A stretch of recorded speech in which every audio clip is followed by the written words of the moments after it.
દૂસર સત્ય સમાન, સત્યથી મોટો એક પણ ધર્મ નથી. રામદળ ચેનલ મૂળ સત્ય સનાતનને ઉજાગર કરી રહ્યું છે. આજે આપણે આ પાખંડી પંથના સ્વામીઓ વારંવાર એમના જે બફાટો સામે આવે છે અને એમના જે લખેલા ચોપડાઓ છે એમાં પણ ખોટી વાર્તાઓ, ખોટી વાતો જોવા મળે છે. એની પાછળના કારણો એક જ છે કે આ પંથ અને આ પંથના સ્વામીઓમાં કોઈ પણ પ્રકારનું આધ્યાત્મિક ઊંડાણ નથી. એ મૂળ સત્ય ધર્મને સમજ્યા નથી, સત્યને જાણ્યું નથી, એટલે વાહિયાત વાતો કરે છે. જો આધ્યાત્મિક ઊંડાણ હોત તો આવા નકલી પંથ ન બન્યા હોત, નકલી વાડાઓ ના ઊભા થયા હોત અને આ ખોટા ડખા પણ ઊભા ન કર્યા હોત. આપણા સૌરાષ્ટ્રમાં ખાસ કરીને અનેક મહાપુરુષો થયા કે જેમની પાસે આધ્યાત્મિક ઊંડાણ હતું, એટલે એમણે જે વાતો લખી એ સમાજને સ્વીકારવી પડી.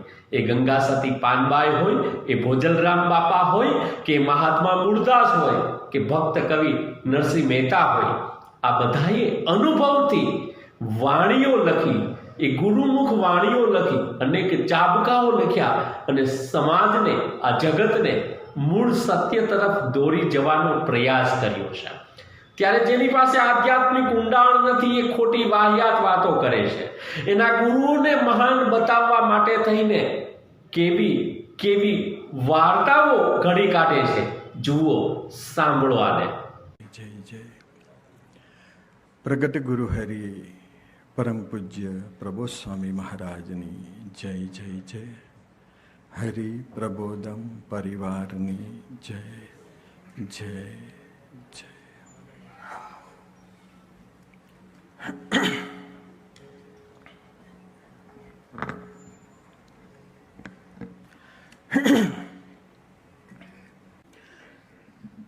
એક સાધક હતા.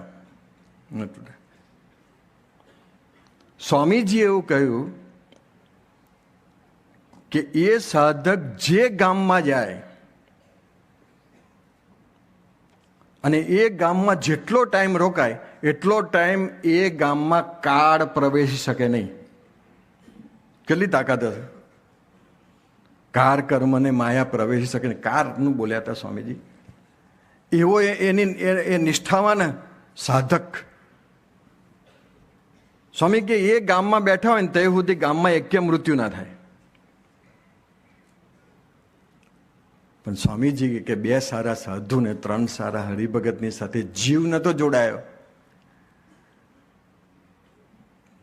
તો કે મહારાજને ધારણ કરવાની તાકાત ના આવી.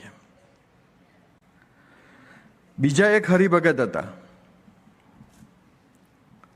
સ્વામીજી એમના ઘરે બહુ રોકાતા એટલે બહુ જ રોકાતા. અને પાછું કેવું કે માનો કે આપણા ઘરે આવ્યા હોય તો સ્વામીજી સવારે વહેલા ઉઠી જાય. કેમ કે આ પરિવારમાં 5-6 જણા હોય, કોકને સંકલ્પ ઉઠતો હોય કે ભાઈ સંતો એટલે તો વહેલા જ ઉઠી જાય.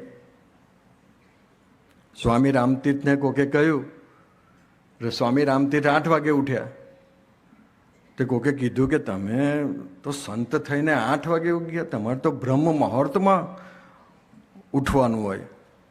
સ્વામી રામતીર્થે એવું કહ્યું કે બ્રહ્મ મુહૂર્ત થાય ત્યારે સંત ન જાગે, સંત જાગે ત્યારે બ્રહ્મ મુહૂર્ત કહેવાય. એ જે થિયરી બદલવી પડે. આ પુરુષો જાગે ત્યારે હવાર થયું કહેવાય, બાકી તો હવાર જ છે ને ભાઈ. છેલ્લી વાત કરીને મારી સેવા પૂરી કરું કે ભગવાન સ્વામિનારાયણ વખતે ભગવાન સ્વામિનારાયણ સૂતા હતા. 2 પરમહંસો દર્શન કરતા હતા ચરણારવિંદના, કારણ કે ચરણારવિંદમાં 16 ચિહ્નો હતા. ભગવાન સ્વામિનારાયણ ચાદર ખસેડી જોયું કોણ છે, તો સંતો 2 સંતો ચરણારવિંદના દર્શન કરતા હતા. ભગવાન સ્વામીને પૂછ્યું, સંતો શું કરો છો? તો કે તમારા ચરણારવિંદમાં 16 ચિહ્નો છે ને એના દર્શન કરીએ છીએ. ત્યારે ભગવાન સ્વામિનારાયણ એક વાક્ય બોલ્યા, કે આ ચરણારવિંદના ચિહ્નોના દર્શન, એની સ્મૃતિ અને એનું ભજન કરો ને તો સિદ્ધિઓ તમને વળે અને સમાધિ થાય. આપણને પ્રબોધ સ્વામી આવું કે આટલું કરો જોબ મળી જાય. ગુણાત્યાન સ્વામીની વાતમાં એક વાત છે બીજું,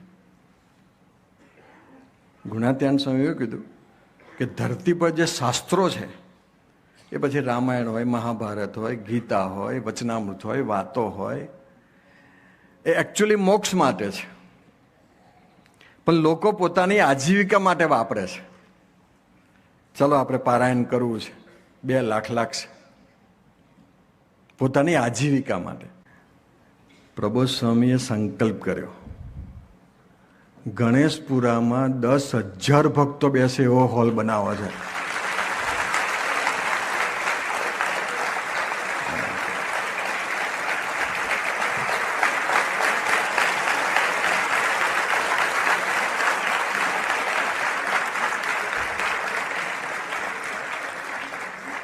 પણ એકલી તાલીઓથી નહીં થાય. હા, કે થોડો ખિસ્સા પર બી હાથ નાખવો પડશે. હા, ઠાકોરજી તો એના સંકલ્પે બધું બનાવવાના. આ હરિપ્રબોધ ગ્રુપના એક સ્વામીને સાંભળો, એના ગુરુના મહિમાને વધારવા માટે થઈને ખોટી વાતો કરે છે, ખોટી વાર્તાઓ કરે છે. દરેક સનાતનીઓ જાગે, મૂળ સત્ય ધર્મ તરફ પરત ફરીએ. આવી વાહિયાત વાતો આવા નકલી ધર્મગુરુમાં ફસાવાની જરૂર નથી. મૂળ જે સત્ય સનાતન ધર્મ, શાશ્વત ધર્મ, વૈદિક ધર્મ અને એના અનેક સ્થાનો, અનેક મહાપુરુષો ગુજરાત સૌરાષ્ટ્રમાં છે, એના ચરણમાં વંદન કરીએ. એ મૂળ સ્થાનો ભોજનરામ બાપાનું ફતેપુર હોય કે ગંગા સતી પાનબાઈનું સમઢિયાળા હોય, એ નરસિયાનું જુનાનું જુનાગઢ હોય કે આપણી દેહણની જગ્યાઓ હોય, ત્યાં સત્ય પડ્યું છે, સત્ય ધર્મ પડ્યો છે. આવો મૂળ સત્ય તરફ નજર કરીએ, આ પાખંડી પંથોથી દૂર થઈએ.